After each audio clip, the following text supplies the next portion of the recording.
Michomine, ei novitue ruwerun, banuni, ei ekala kosi weton la gudorun, soke. Wono mede ruwek tantawerun, mahendo romeo, azatue waino. Wani kwe mena lobo banuni, budani masablo monde o nueblo kuyo, mahendo ai katomeo, nu ewa bia wesokerun, lobo bia de meun, novi soweke, molo po, wono pile sua awanu, idonu mede, be gbanu orun, se, bolen vajo. Nwere sawa sokewe. Ema sore mede budo homeo. Numbala bala de suwe. Mede dondo numbala bala mewe. Mina hore dokpo. Ana kuno. Vremi gansi de bigba balabada. Bono zomba eno remedo home. Vremi gansi bigba mun koton si alome. Le Jésus sin comme.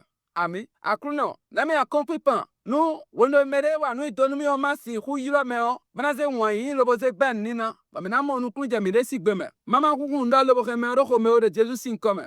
Ami. Besi egbe akuno. L'invodio ni bien eme. Wonen wanu idonu medeo. Bedo ma l'invodio. Bobi apweso keme. Le Jésus sin comme. Akuno. Wonen wanu idonu medeo. Edanu mi hu. Matun. Akuno. Boze fifa lo boyi gbe nanu meo. Nu minibre novi. Ni mon mi le Jésus sin comme.